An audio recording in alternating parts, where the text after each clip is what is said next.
안녕하세요. 파산관제인 홍인필 변호사입니다. 이번 시간에 개인 파산 사건이 끝난다는 얘기죠.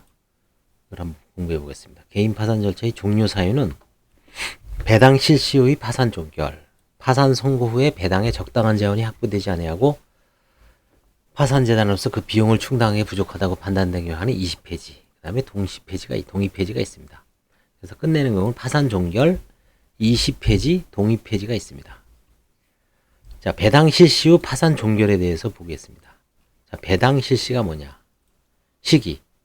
이제 채권 조사를 하죠. 채권 조사에 의하여 배당에 참여할 채권이 확정되고 배당에 적당한 재원이 확보되면 파산관제인은 채권자에게 채권에게 따라 평등한 비율로 배당을 실시하게 되는 바, 배당은 그 시기에 따라 중간 배당, 최후 배당, 추가 배당으로 이루어집니다. 간이 파산에서는 이제 최후 배당 한 번만 하죠.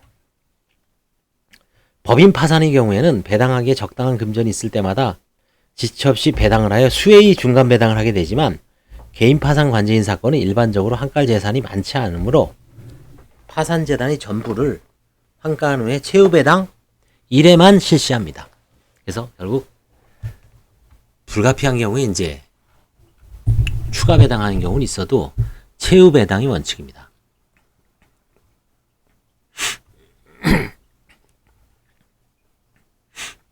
제가 이제 지금 8월에 원래 이제 휴가도 지금 못 내고 있습니다. 8월 10일 날 집회가 2개가 있고요. 3시, 4시, 3시 20분, 4시 반에 있고 사건이 벌써 한 34건이 있죠. 그 다음에 8월 8일 날 또 선고가 있고 몇 개 선고, 한 15건 선고하려나요? 그 다음에 이제 오늘 8월 2일 날 또 배당 실시했고 내일은 또 채권 시부인하고 하여튼 이번 주하고 다음 주가 가장 바쁩니다. 배당할 사건도 지금 워낙 많고 지금 이걸 지금 다 하고 있습니다. 한번 자세하게 한번 보겠습니다. 파산관제인은 법원에 배당 허가를 신청하기에 앞서 예납금이 재단 편입을 합니다. 여러분들 채무자들이 처음에 내는 돈 있죠. 30만 원, 50만 원. 그래서 파산 재단이 형성 안 돼 있으면 그 예납금을 원칙적으로 이제 관제인 보수를 주고 끝나죠. 근데 어떻게 한가를 해서 보험금을 한가를 해서 1,000만 원이 만들었다. 부동산을 팔아서 1,000만 원이 만들었다. 그럼 그 예납금도 일단 파산 재단에 편입을 합니다. 최후 배당 하기에 앞서 배당 허가를 받아 예납금이 재단 편입을 먼저 하죠. 그것을 예납금의 재단 편입이라고 합니다. 그 다음에 환가를 마치지 않는 재산 유무의 확인, 환가 불능 재산도 포기하고, 이건 보고서에 1회 보고서에 합니다. 그 다음에 미변제 재단 채권의 처리, 재단 채권을 다 조사하죠. 재단 채권 중에 대표적인 게 국세, 지방세, 4대 보험입니다. 오늘 이제 3억 3천짜리를 파산재단 채무자한테 전화하니까 세금 몇백만 원 밀려 있다라고 얘기하던데, 지방세. 결국 보니까 상속세가 1억 2천 밀려 있더라고요. 지금 경매에서 3억 3천 가져왔는데, 그럼 1억 3천을 변제를 먼저 하고 나머지 2억을 이제 채권자들한테 배당을 해야 되는데, 여기서 이제 문제가 그 상속세가 자기 지분만 아니라 다른 형제들의 지분까지 내주면 좀 문제가 생기죠. 그래서 이제 좀 더 세무서에 알아봐야 됩니다. 보수 결정 등의 절차를 완료해야 된다. 그래서 이거를 예전에는 다 개별적으로 했는데 지금은 판사님이 법원에서, 서울회생법원에서는 딱 한 번에 처리하죠. 일단 보수 결정을 소명해서 보수 결정을 받으면 예납금의 재단 편입, 그 다음에 재단 채권 변제 허가 신청 같이 하죠. 그래서 한꺼번에 합니다. 그래서 여기서 이제 보수가 결정되고 재단 채권을 싹 변제한 다음에 최후 배당 허가 신청을 하죠. 최후 배당은 그야말로 채권자들한테 나눠주는 절차로 한 2달 걸립니다. 그래서 이게 최후 배당 허가 신청이죠. 배당을 하기에 앞서 법원의 허가를 봐야 됩니다. 허가 신청서에는 배당 가능한 금액, 배당에 참여시킬 파산 채권의 액, 채권 시부인에서 이제 인정된 액이죠. 일단 배당 가능한 금액은 관제인 보수하고 재단 채권 다 빼고 만약에 1억을 환가했는데 관제인 보수하고 국세, 지방세 다 내고 한 7천만 원이다. 그럼 그게 배당 가능한 금액이죠. 그 다음에 이제 배당에 참여시킬 채권액의 액, 파산 채권액 보니까 뭐 5채권자가 5억이 들어왔다. 그 다음에 우선 채권자, 일반 채권자의 구별. 이건 별로 뭐 큰 문제는 안 됩니다. 예상 배당률. 예상 배당률은 환가 금액에서 채권 금액을 나눠서 곱하기 100을 하면 예상 배당률이 나옵니다. 예를 들어서 1억을 받았는데 1억 곱하기 10억이에요. 그럼 10분의 1 곱하기 100 하면은 10%가 되겠죠. 그렇죠? 1억 나누기 10억 곱하기 100. 이러면은 이 배당률이 10%가 됩니다. 1억으로 이제 10억을 1억 채권자들 나눠주죠. 그럼 딱 10%죠. 서울회생법원에서는 절차의 신속 진행을 위해 파산관제인으로 하여금 배당 허가 신청서를 제출할 때, 그쵸? 최후배당 허가 신청서 제출할 때, 재단 채권 승인 허가 신청, 재단 채권 변제를 위한 임치금 반환 허가 신청, 배당 재원 산정을 위한 수지 계산 내역, 최후배당표, 최후배당 희망 일정과 기일 지정 신청 등 함께 하도록 하고 있습니다. 그래서 이거를 2달 정도 내에 이제 다 끝나게 해야 됩니다. 이와 더불어 최후배당 제외기간 결정 신청서, 배당 공고 촉탁 일에서도 함께 제출하도록 하고 있습니다. 이걸 한 절차에 딱 해서 한꺼번에 그냥 일관적으로 합니다. 그래서 별로 어려움이 없죠. 그 다음에 이제 배당표를 제출하고 검토하고 배당 공고를 하죠. 파산관제는 배당표를 법원에 제출합니다. 이해관계라는 배당표를 확인 조사할 수 있도록 해야 되죠. 서울회생법원에서는 파산관제인이 배당허가 신청서에 배당표도 함께 제출하고 있습니다. 배당표. 법원은 제출된 배당표를 검토한 후 오류가 있다고 판단하면 파산관제인에게 보완을 지시하죠. 주요 검토 대상은 배당에 참여시킬 채권, 배당에 참가시킬 채권의 액, 배당할 수 있는 금액 등입니다. 배당에 참가시킬 파산채권 중 정지조건부 채권, 장래의 채권으로서 최후배당의 제외기간 내에 권리행사가 가능하지 않은 채권 및 별채권부 채권으로 목적물을 처분한 후에 발생한 부족액을 배당 제외기간 내에 증명하지 않은 채권은 배당을 받을 수 있는 채권에서 제외됩니다. 오늘도 보니까 4억 3천 정도가 이제 장래의 채권인데 거기서 배당 제외 기간 내에 입증을 못했어요. 그래서 4억 얼마를 빼고 나머지 1,100만 원 빼리 인정할 수밖에 없습니다. 그럼 이제 그럴 때는 어떻게 되냐면 그걸 수정을 합니다. 해제 조건부 채권은 제외 기간 내에 조건이 성취되지 않는 경우 무조건의 채권과 동일하게 취급하죠. 파산관제인은 완전한 배당표가 작성되면 이것도 제가 한번 보여드릴게요. 나중에 실제 배당이 어떻게 되어 있는지. 어떻게 되어 있냐면 이렇게 되어 있어요. 뭐 딴 거 없습니다.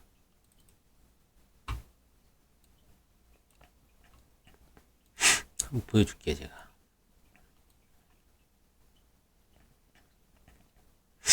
이제 이렇게 딱 되어 있습니다. 이게 11개의 절차로 되어 있어요.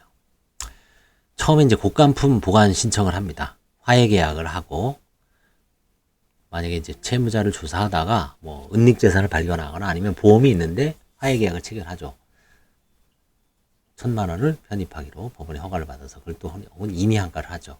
아니면 이제 오늘 제가 경매 배당금을 주의 승계해서 뭐 3억 3천 편입합니다. 혹은 이제 법원에 공탁되어 있는 돈을 수령해요.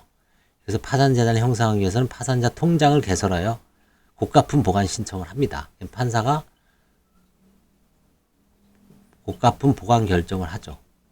그래서 보관 결정을 하면 서울 의뢰서를 보냅니다. 그럼 그걸 토대로 해서 계좌를 개설합니다. 통장 개설하는데 한 10가지 정도 씁니다.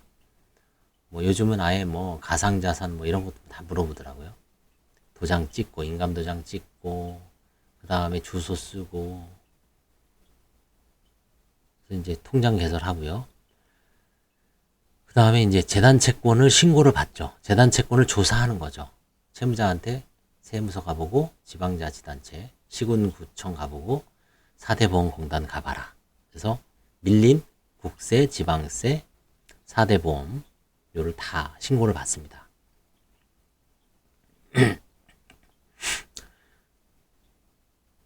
그다음에 이제 화해계약 및 허가 신청을 하죠. 바로 판사의 허가를 받아야 됩니다. 이런 이유로 해서 이렇게 환가를 하게 됐다. 화해를 했다. 그렇죠? 그다음에 이제 부동산 같은 건 매매계약, 공매 절차로 인한 매각이나 수의 매각을 좀 판사로 허가를 받습니다. 그다음에 이제 채권 신고를 안내를 하죠. 법원에서 채권 신고 기간 결정이 나오면 실무관에게 이 메일로 발송해서 실무관은 이제 채권 신고 안내문을 채권자들한테 쭉 보내죠. 그 다음에 이제 채권 시부인을 하죠.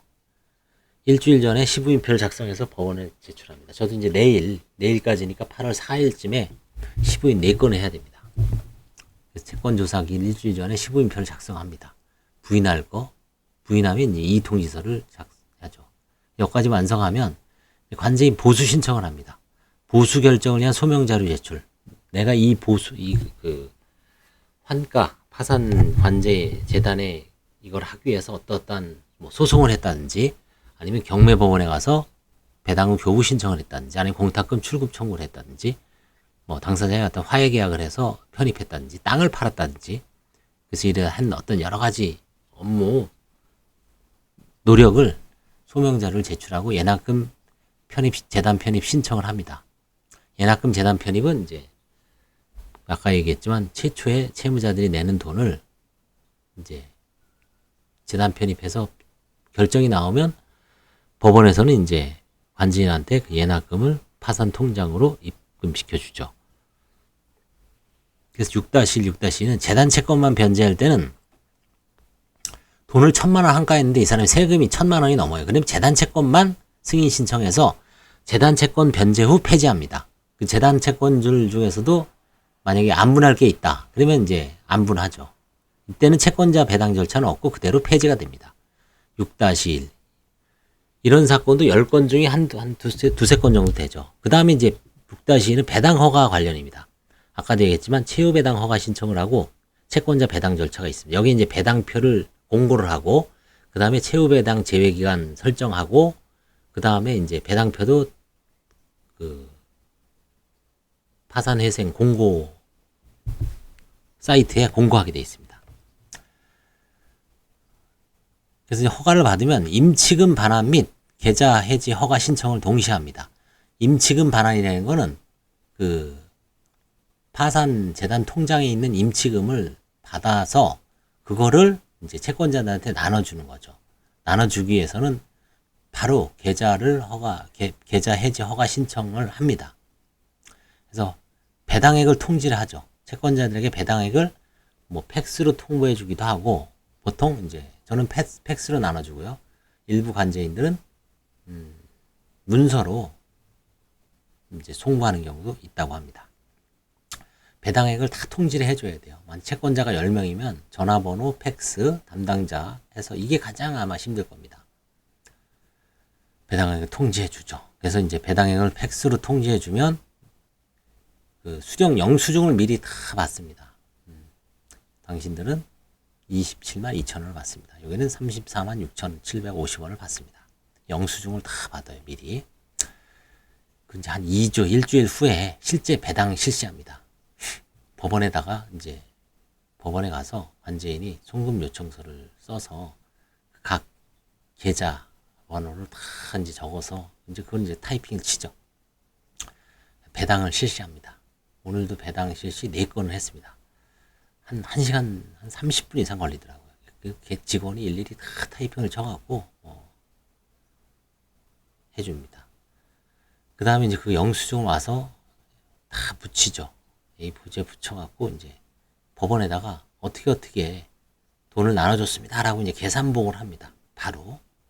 계산보고하고, 첨부 서류를 다 그 영수증하고, 계지, 이런 걸 다 계산보고를 하고, 그 다음에 이제 배당액을 기재를 합니다. 배당 결과를 입력을 하는 거죠. 이거는 이제 법원 사이트, 전자소송을 합니다, 요즘은. 예전에 이제 종이로 다 해서 했는데 지금은 이제 전자로 합니다. 그 다음에 이제 최후, 마지막으로 이제 옛날에 이걸 종이로 작성했는데 지금은 이제 전자 사이트에 가서 폐지 보고서, 종결 보고서를 작성합니다. 그래서 이게 이제 총 10가지 절차를 이렇게 이제 늘 일어나는 절차. 그래서 이제 이렇게 합니다. 이렇게 쭉 있죠.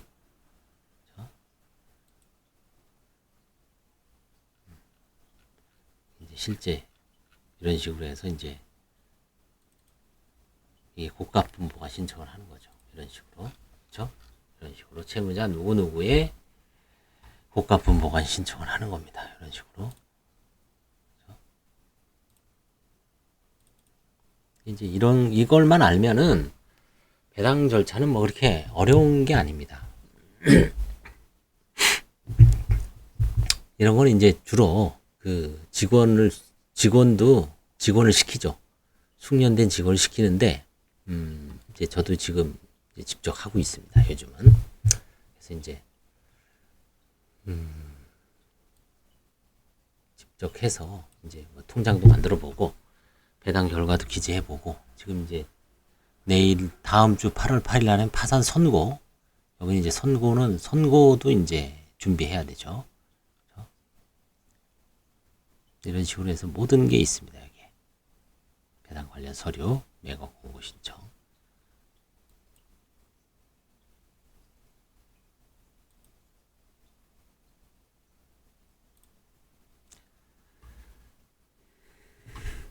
그래서 파산관제인은 완전한 배당표가 작성되면 배당에 참여 시 채권의 총액 및 배당할 수 있는 금액을 공고합니다. 실제 이제 공고는 실무관이 하죠. 서울회생법원의 실무는 파산관제 신청을 받아 법원이 촉탁, 그쵸? 법원이 촉탁하는 것을 처리하고 있습니다. 그 공고 사이트에 가면 아주 이게 지겹게 나오죠.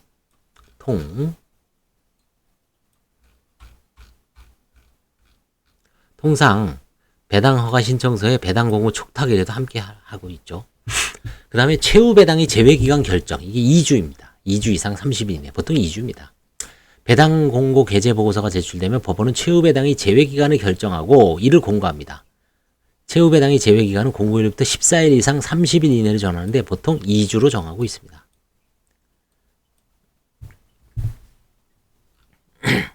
그다음에 이제 배당표 경정도 가끔 해요. 배당표 경정. 아까도 얘기했지만 뭐 조건부 최후 배당 제외 기간 결정까지 조건이 성취되지 않았을 때 그 조건이 성취되지 않는 채권은 제외해야 되니까 다른 채권자들이 이제 금액이 올라가죠. 경정을 해야 되죠. 엑셀로 새로 짜서 이제 오류를 수정을 하죠. 파산관제는 배당 공고일부터 배당표에 대한 이익기간 만료시까지 기간에 배당표 경정의 사유가 발생하면 직권 또는 파산채권자에 신청해 하여 배당표를 경정하죠. 경정 사유는 뭐 5개오산 파산채권자표를 경정하는 사유가 재단 제외기간 안에 발생한 경우 아까 얘기했지만 조건이 성취되지 않을 때 아니면 최후 배당 제외 기간 전에 이제 예를 들어서 근저당권 권리 행사를 입증하지 못한 경우 배당 제외 기간 내 채권 조사에 있어 이의를 받은 채권자가 채권 조사 확정 재판에 신청하거나 소송 제기를 해서 증명한 경우 채권액을 소명한 경우 별채권자가 배당 제외 기간에 파산관제의 그 권리를 포기하거나 부족액을 증명한 때 그럴 때는 이제 경정을 해야 됩니다. 그 다음에 이제 배당표에 대한 이의가 인정된 때, 그쵸. 이제 서로 채권자가 보니까, 이거 좀 뭔가 잘못된 것 같아, 자기가. 그때 이제 이의가 인정되면 관제인은 배당표를 경정하죠. 경정한 배당표는 이거 경정도 허가받아야 됩니다. 모든 걸. 이해관계를 열람해야 파산관 이를 다시 법원에 제출합니다. 배당표를 경정한 결과, 바꾼 결과 이미 공고한 배당에 참여시킬 채권의 총액 또는 배당할 수 있는 금액에 증감이 있는 경우에는 이를 다시 공고를 해야 하는지가 문제되는 바 법은 파산관제의 배당 공고 후 최후 배당 제외 기간 내 배당표를 경정할 사유가 생기거나 배당액 통지 발송 전에 추가 배당 재원이 생김으로써 배당표를 경정하는 경우 배당액 공고를 다시 할 필요가 없음을 정하고 있습니다. 왜냐하면 여기서 추가 배당 재원이 생김으로써 배당표를 경정한 경우 늘어나는 거죠. 배당액 공고를 다시 할 필요는 없다. 이게 제 590조 단서입니다. 유리해지니까. 그 다음에 이제 배당표에 대한 이의 신청. 파산채권자는 배당표에 기재된 사항에 관해 최후 배당 제외기간 경과 후 7일 이내에 법원에 이의 신청을 할 수가 있습니다. 실제 이의 신청하는 경우는 저는 거의 못 봤습니다. 거의 못 봤어요. 한 번도 못 본 것 같아요.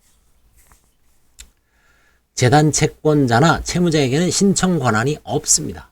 채무자가 봤더니 안 받아갈 놈이 받아가니까 기분 나빠. 안 돼요. 파산 채권자는 예컨대 자신이 채권이 기재되지 않았다든지 이런 경우가 있습니다. 채권 신고를 했는데 배당표에 빠진 거예요. 이게 웬일이지? 그건 이제 어느 순간에 보조인이든 관제인이 실수해갖고 배당표에 반영을 안 한 거죠. 그런 경우가 있습니다. 자신이 채권이 기재되지 않았다든지 배당할 수 없는 다른 채권이 기재가 있다든지 배당표에 건강보험공단이 들어가 있다든지 그렇죠? 그건 재단 채권이잖아요. 배당표에는 나올 수가 없죠. 배당표는 반드시 파산 채권자만 들어갑니다. 채권액 또는 순위에 오류가 있다는 게 사유를 주장할 수 있습니다. 그러나 파산 채권자가 채무 배당 제외 기간 경과 후 배당에 참가에 필요한 증명 또는 소명을 하였다는 주장, 채권 조사를 거쳐 확정된 채권이 배당 참가에 대한 이의 주장 등은 이의 신청이 사유가 되지 않는다.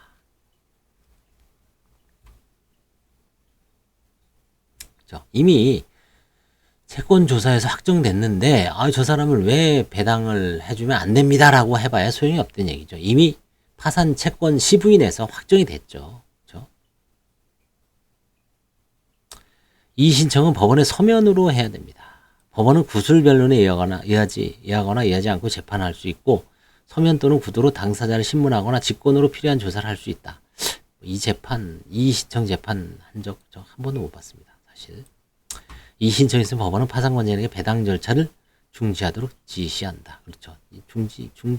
중지한 적 없는 것 같아요. 저도. 한 번도. 이 신청에 대한 결정. 법원이 이의가 있는 때는 파산관계인에게 배당표의 경정을 면하는 결정을 한다. 이 경정 결정서는 송달을 요하지 않고 이해관계인이 열람할 수 있도록 법원에 비치하여야 한다. 비치 공개에 관한 규정이 없지만 사정에 따라서는 경정 결정서를 비치했음을 통지 또는 공고할 필요가 있을 것이다.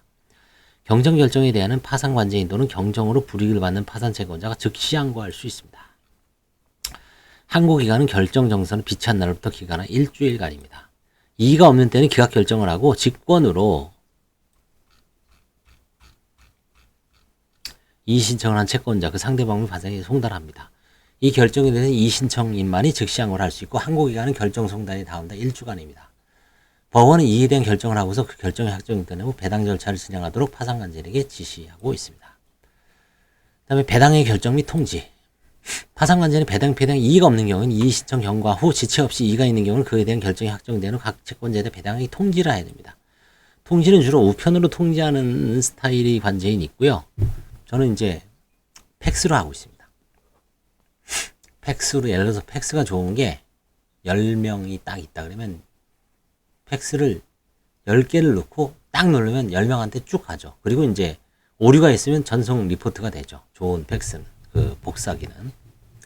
그럼 이제 쫙 들어가면 이제 거기에서 이제 우리 만약에 신한카드다.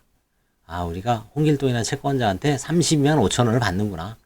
거기에 이제 영수증 같은 걸 만들어야 돼요. 자기네가 다 타이핑해갖고 해서 이제 거기서 그 회사 인감도장 이걸 찍어서 인감증명서를 첨부해갖고 관제인 사무실에다가 이제 원본으로 우편으로 보내줍니다.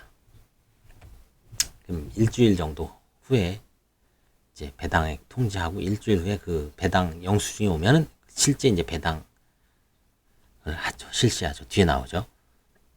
법에는 채무 배당의 경우에는 배당액을 통지하도록 규정하고 있지만 실무상으로는 배당률과 배당액을 함께 통지하고 있습니다. 배당률 3%, 4%. 배당액이 통지에 대해 배당이 확정되고 변경 허용되지 않습니다. 이 통지가 그래서 중요해요. 이 통지 한번 하면은 구체적 배당 청구권을 취득을 합니다. 그래서 나중에 잘못했습니다. 32만 5천 원 할 거를 30만 그러면 안 돼요. 그렇죠? 배당액이 통지를 발생한 후 체납세금이 교부 청구 등에 의해 재단 채권이 있는 사실을 알게 되었다 해도 이미 통지한 배당 금액에서 재단 채권을 변제할 수가 없습니다. 이게 중요해요. 배당액을 통지하기 전에 그러니까 재단 채권을 철저하게 조사해야 돼요. 이거 큰일 납니다. 잘못하면. 그러니까 이럴 때 이게 참 관제인이 진퇴양난이죠. 배당을 통지했는데 덥석 세금이 발견됐어요. 미치는 거죠. 안 됩니다. 배당 한번 통지하면은 고정이다. 그래서 말씀드렸지만 채무 배당 하기 전에 관제인 보수 받기 전에 재단 채권은 어떻게 해서든지 당사자를 쪼든 공문을 보내든 수단과 방법을 가리지 말고 파산관제인은 샅샅이 훑어야 됩니다. 그렇지 않으면 나중에 이게 큰 문제가 생기죠.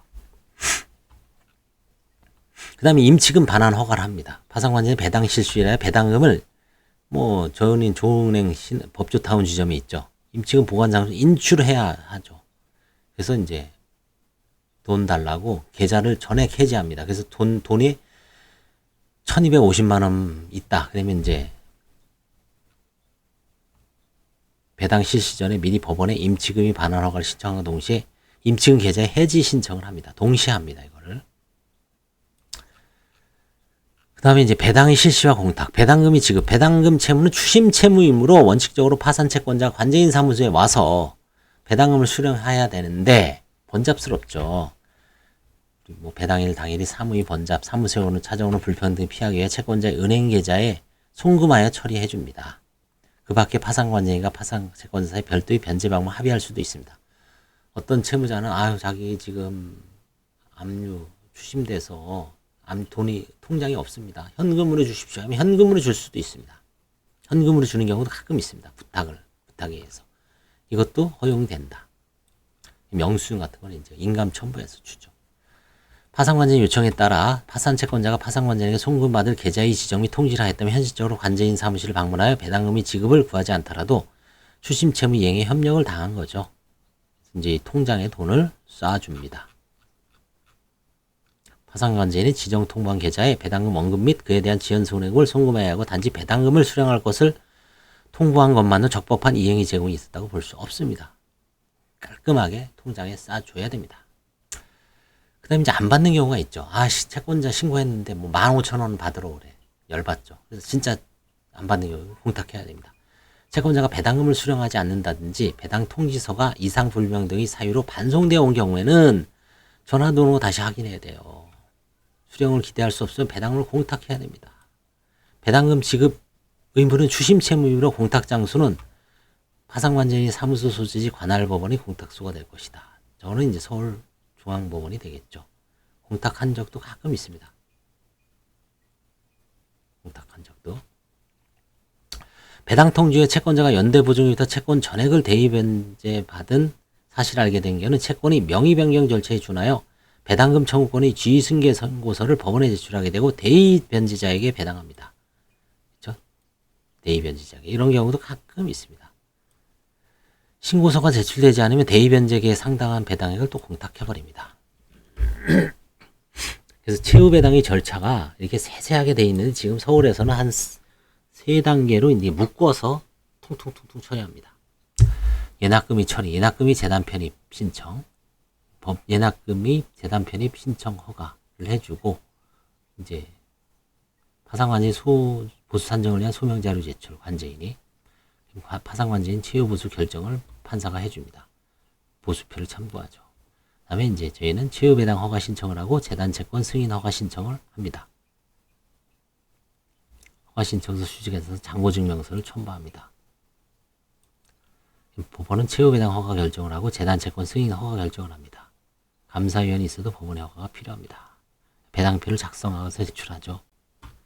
법원은 배당표를 검토합니다. 판사는. 그다음에 미약정 채권, 별채권으로 변제받지 못한 금액이 증명이 없는 채권이 포함되는지 검토해야 합니다. 예를 들어서 근저당권 채권이 그대로 퉁으로 들어갔다. 근저당권이 진행돼서 얼마를 변제받을 수 있는지, 변제받을 수 없으면 그게 4억 원이 전체적으로 파산채권이 되는 게 많은데, 저당권에서 만약에 2억을 변제를 받았다. 그러면 2억으로 나중에 축소해야 돼, 변경해야 되죠. 그거를 채우배당 제외기간 결정 전까지 근저당권자가 입증을 해야 되는 겁니다. 입증 못하면 그냥 배당 못 받는 거죠. 배당에서 제외됩니다. 공고촉탁 의뢰를 하죠. 공고촉탁은 법원에서 한다. 배당표 제출과 동시에 합니다. 지금은 배당 공고 이거 한꺼번에 해요. 여기까지 이거 한꺼번에 하죠. 요건 따로 하고요. 채우배당 허가 신청부터 여기까지 배당 공고 이거 통으로 합니다. 한꺼번에 그냥 쭉 하죠. 한꺼번에 합니다. 그죠? 요까지 합니다. 그 다음에 이제 이건 배당표 경정하고 제외기간 만료하고 이때 이제 기간을 다 정하죠. 만료. 그 다음에 이제 배당 통지를 합니다. 배당 통지를 하고 임치금 출금 및 계좌 해지 허가 신청을 하죠. 임치금 출금 및 계좌 해지 허가를 합니다. 그래서 이제 배당 실시를 하죠. 배당금 지급하고 배당액을 이제 안 받으면 공탁을 하고 그 다음에 이제 배당 실시 계산 보고서라 그러죠. 배당 실시 보고서 작성 제출인데 이게 실제로 이제 계산 보고서라고 합니다. 실무상으로는.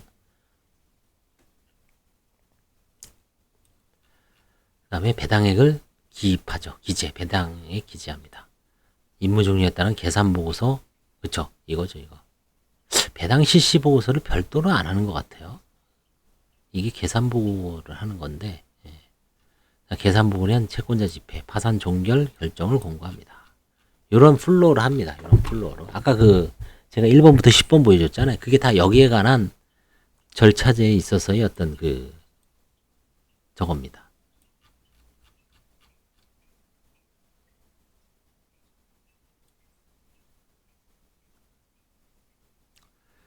배당 실시 보고서. 배당을 종료한 때 파산은 신속하게 배당 실시 보고서를 작성하고 배당금 영수증 또는 송금일의 사본을 첨부하여 법원에 제출합니다.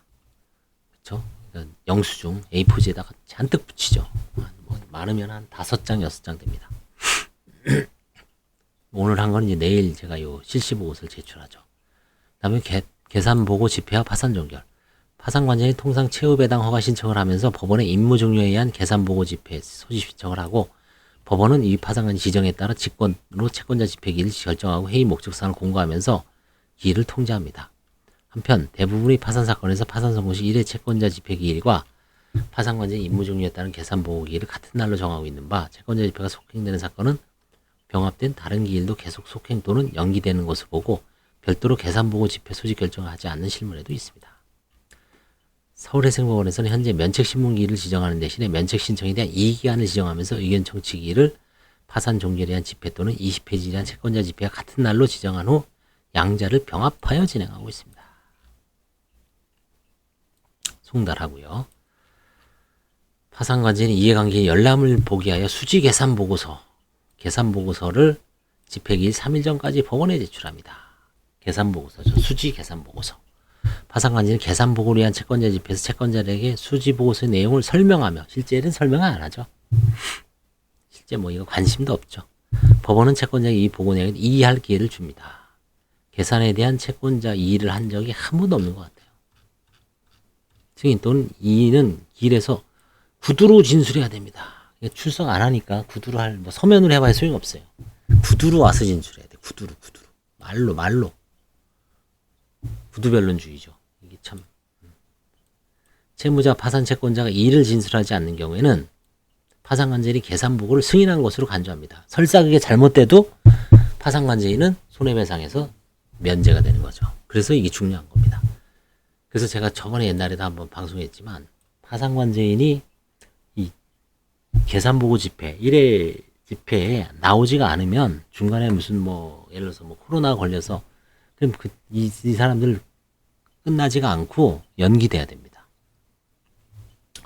계산보고를 위한 채권자 집회가 종결되는데 법원은 파산 종결 결정을 합니다. 그렇죠? 종결 결정, 돈을 나눠주고 끝내는 거 종결이라고 그랬죠. 주문 및 이유의 요지를 공고합니다. 우체국에 대한 배달 촉탁에 남아있는 게 이를 취소해야죠. 파산 종결 결정에 대한 불복할 수가 없습니다. 만약 파산관진 행위로 인해 손해를 입은 파산 채권자가 있다라도 개별적인 소송을 통해 해결할 수밖에 없다고 합니다. 민사소송이죠. 이런 거예요. 파산관진이 배당을 잘못해서 이 사람한테 3천만 원을 줘야 되는데 그 사람을 누락시켜서 3천만 원을 안 준 사례가 있습니다. 그러면 그 채권자는 관제인한테 3천만 원 민사소송 걸면 관제인이 잘못됐다. 만약에 배당 절차에서 실수를 했다. 그럼 물어줘야 됩니다. 선관주임상. 실무상 그런 경우가 가끔 있습니다. 그래서 이제 이 파산 종결 배당 절차에 대해서 한번 알아봤는데요. 이거는 이제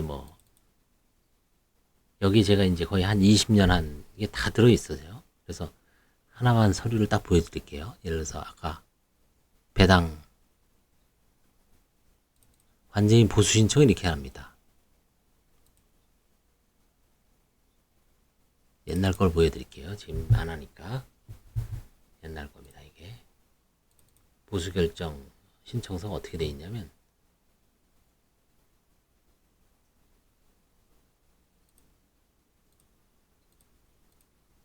이런 식으로 돼 있어요.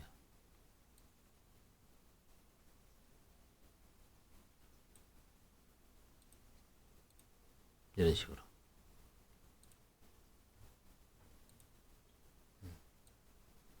이런 식으로. 그렇죠? 임의한가금 1,000만원. 이렇게 업무 내역. 배우 부친이 사망해서 사망 당시 뭘 보유하고 있었는데, 뭐, 이제, 모친이 단독으로 상속받았다. 근데 이걸 소송하면 얼마를 받아야 되는데, 어떻게 돼서 1,000만원으로 이제 파산재단에 편입했다. 이제 한가 업무 내역, 상속 협의부 날, 이제 화해한 내용을 여기다 쓰는 거죠. 자세하게. 그래서 이제, 채무자 통장, 이렇게 해갖고, 요거는 이제 판사님 이름 쓰고 이렇게 해서 이제 허가 신청을 합니다. 채무자 누구누구의 파산관제인 변호사 홍해배사무소 보수결정의 소명자료 즉 예납금 재단 편입 신청. 이게 결정을 딱 하면은 법원에서는 이제 이 사람이 원래 냈던 돈이 파산 1,000만원이 이미 들어와 있고요. 나머지가 이제 들어오는 거죠. 이런 식으로 절차를 다 세분화해 갖고 이제 했습니다. 이제 관세인 보수 신청 아까 이제 했죠. 그 다음에 이제 재단 채권만 배당하는 경우 이제 뭐 좀 오래된 사건이기 때문에 지금 진행하고 있는 건 최근이고요. 채무자 누구의 파산관제인 변호사 홍익배사무소 아까 얘기했죠. 재단 채권 승인 허가 신청, 임치금 반환 허가 신청, 계좌 해지 허가 신청, 폐지 보고 집회 지정 신청. 이걸 다 옛날에는 이게 법인 다 따로따로 신청했어야 돼. 근데 이거 너무 복잡하니까 판사님이 고안을 한 거죠. 이렇게 한꺼번에 하자. 하나, 둘, 셋, 네 가지 절차를 한 번에 때려서 하는 겁니다. 보수결정임 받은 건데 여기다가 200만원, 지방세 1288만원, 건강보험료 미납보험료 941만원, 이렇게 총 합쳐서 2430만원을 이제 나눠주는 거죠. 2430만원을. 이런 식으로 총 수입액, 파산재단의 한가 800입니다. 법원 예납금 30, 그 밖에 재단 채권 630, 관제인 보수 200. 그래서 830 나눠주는 거죠. 이런 식으로. 한 번에 하죠. 재단 채권 승인, 재단 채권 변제는 임치금 반환 허가, 계좌 해지를 허가합니다. 판사가 이제 허가하는 거죠. 한 번에 허가합니다. 판사님도.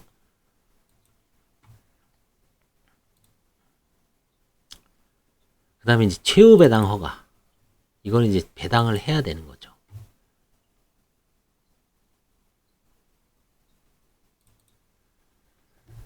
한꺼번에 하는 겁니다. 이건 한 번에 얼마나 많은, 잘 보세요. 재단 채권 승인을 받죠. 재단 채권. 관제인 보수가 대표적인 거죠. 그 다음에 아까 얘기했죠. 임치금 반환 허가를 받습니다. 그 다음에 최후 배당 허가 신청을 합니다. 배당 공고도 신청합니다. 배당 제외기간 결정도 신청합니다. 계산 보고 집회 지정 신청을 합니다. 한꺼번에 몇 개냐? 하나, 둘, 셋, 넷, 다섯, 여섯. 6개를 한꺼번에 때려서 하는 겁니다. 보수 200, 610만원. 그쵸? 최후 보수 결정. 판사가 미리 보수 결정을 해줬죠. 610만원. 그쵸? 그 다음에 이제 배당 지원에 대한 수지 계산. 파산재단 한가 5,100만원 한가인 거예요. 법원 예납금 70만원. 예상 이자 쓰고요. 절차 비용. 제로. 관제인 보수 610만원. 여기서는 다른 재단 채권 없어요. 그래서 합계. 파산 5,100에서 관제인 보수 딱 빼면은 약 4,500만원. 4,561만 원을 채권자한테 나눠주는 거죠. 채권, 아까 했죠. 배당에 참가시킬 채권자 총 7개입니다. 그 다음에 배당에 참가시킬 채권액, 채권 시부인에서 이제 한 걸 그대로 이제 갖다가 여기다가 엑셀로 갖다 붙이는 겁니다.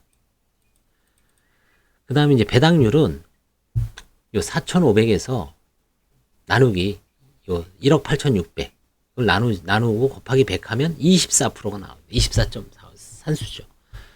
이제 얼마를 지급해야 되나 이거 쫙 나오죠. 이거는 이제 엑셀로 돼 있어요.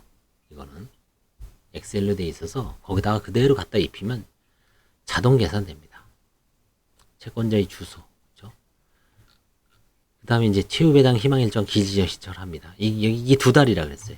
최후배당 허가 8월 19일 날 하고 요거 일주일 간격.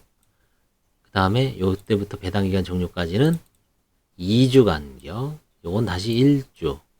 요건 하루. 여기는 다시 또 2주. 그쵸? 이렇게 해서 총 하면은 요게 딱 한 2달 정도 걸립니다. 2달. 최소한. 그래서 이거 판사가 한꺼번에 허가를 해줍니다. 이런 식으로. 그 다음에 이제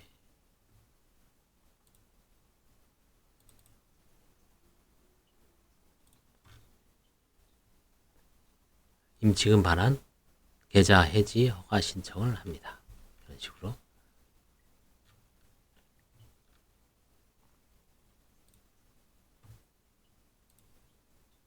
그 다음에 이제 배당액 통지를 합니다. 배당액 통지는 이런 식으로 합니다.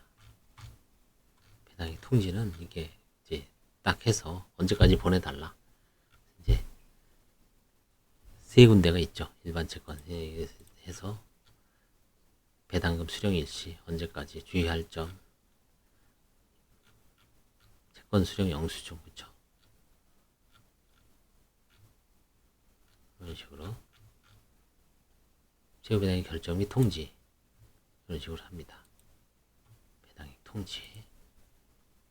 그 다음에 이제 배당 실시를 하죠. 배당 실시. 이런 식으로 임무적 때는 계산 보고만 해요. 계산 보고. 배당 실시 보고서는 따로 안 하는 것 같아요. 이런 식으로 하네요. 이 자체가 이제 배당 실시 보고죠. 배당 실시 보고, 통장 해지 보고, 임무 종류에 따른 계산 보고. 이 세 개도 보고도 같이 합니다. 묶어서. 이런 식으로. 최후당표 쓰고, 임무 종류에 따른 계산 보고. 그렇죠? 배당 실시 보고. 이런 식으로 배당금 지급했습니다. 계산 보고. 어떻게 했냐. 파산에 얼마 한가해서 법원 예납금 얼마고, 관제인 보수를 얼마죠. 채권자에 대한 배당이 얼마입니다. 계산 보고 하는 거죠. 이겁니다. 딱. 통장 해지 보고. 그쵸? 잔액은 제로다. 그쵸? 통장을 해지했더니 제로입니다. 여기다 이제 통장 사본 해주고 이자 계산서 이거 항상 주는 거죠. 이거는. 채권 수령 영수증 그래서 6통. 이건 이제 내일 돈을 한 거 다 이런 식으로 내일 해야 됩니다.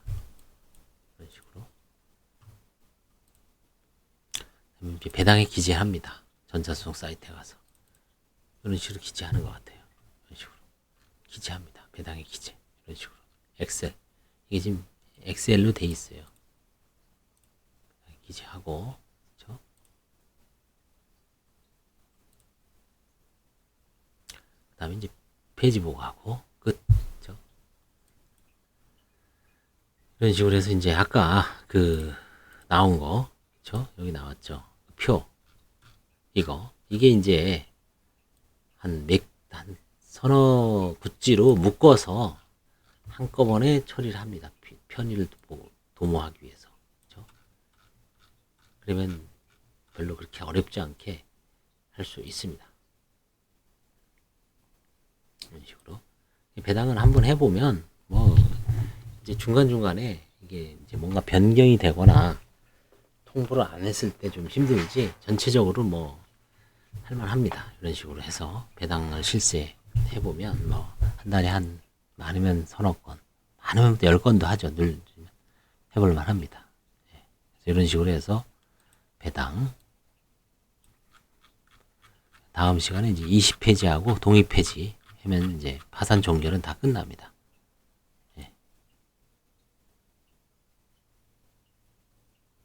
아까 요거 했죠. 서울해상법원에서는 개인 파산 사건을 진행하기 위해서 절차의 신속 진행을 위해 제휴배당 허가 신청서에 배당표 제출, 배당 공고 촉탁일에 제휴배당 제휴 결정 신청을 함께 하고 있었죠. 아까 보여줬죠, 제가. 이렇게 하고 있습니다. 다 묶어서 한꺼번에 편하게, 그죠? 다 한꺼번에 하고 있습니다. 다음 시간에 20페이지를 하도록 하겠습니다. 20페이지. 네. 한 40분 했네요. 그쵸? 이것저것 실제 이제 그 서류를 보여주면 어려운 거 없어요. 그쵸? 감사합니다.